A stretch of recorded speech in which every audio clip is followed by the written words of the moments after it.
আসসালামু আলাইকুম প্রিয় শিক্ষার্থী বন্ধুরা, আশা করি তোমরা সবাই ভালো আছো। আমি আজকে তোমাদের সামনে ত্রিকোণমিতির একটি সমস্যা সমাধান নিয়ে আসছি। তোমরা সবাই বোর্ডের দিকে তাকাও। দেখো বন্ধুরা, এখানে কি দেওয়া আছে? 20 মিটার লম্বা একটি মই একটি দেয়ালের ছাদ বরাবর ঠেস দিয়ে ভূমির সাথে 45 ডিগ্রি কোণ উৎপন্ন করে দেয়ালের উচ্চতাটা নির্ণয় করতে হবে। এরকম বন্ধুরা তোমার এই মিনার বলতে পারে, গাছ বলতে পারে, অনেক কিছুই বলতে পারে। তাহলে এই বর্ণনা অনুসারে যদি আমরা চিত্রটা অঙ্কন করি, এটা মনে করো বন্ধুরা দেয়াল, তাহলে এটা হলো মই, ভূমির সাথে এটা তাহলে ভূমি, এটা যেহেতু লম্ব, এটা হলো থিটা, ধরে নিলাম ভূমির সাথে কত থিটা, থিটা মানে হইছে 45 ডিগ্রি, অর্থাৎ থিটার সাথে 45 ডিগ্রি কোণ উৎপন্ন করছে। আর দেওয়া আছে কি, এই মইয়ের লম্বা হইছে 20 মিটার।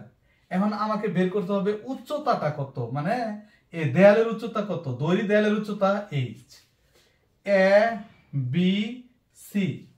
দেখো বন্ধুরা, দড়ি দেয়ালটির উচ্চতা, দেয়ালের উচ্চতা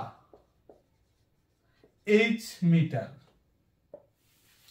এখন দেখো বন্ধুরা, যেহেতু এটা হচ্ছে সমকোণের বিপরীত বাহুকে অতিভুজ বলা হয়, অতিভুজের মান দেওয়া আছে, আর আমি লম্বর মানটা বের করব। তাহলে আমরা কোনটা ত্রিকোণমিতির কোন অনুপাতটা নিতে পারি? আমি যদি sin থিটা নেই, sin থিটা লম্ব বাই অতিভুজ, তাহলে sin 45 ডিগ্রি সমান লম্ব বাই অতিভুজ। লম্বর মান হইছে h আর অতিভুজের মান হইছে 20। এখন যদি আমরা আর গুণ করি, h সমান 20 গুণ sin 45 ডিগ্রি।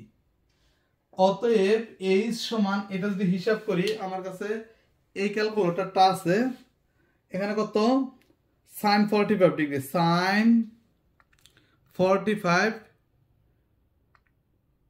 ডিগ্রি গুণ হলো 20, তার মানে এখানে বন্ধুরা আসতেছে 14.14, অর্থাৎ 14.14 মিটার।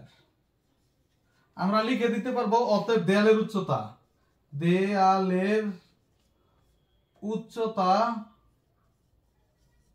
উচ্চতা 14.14 মিটার।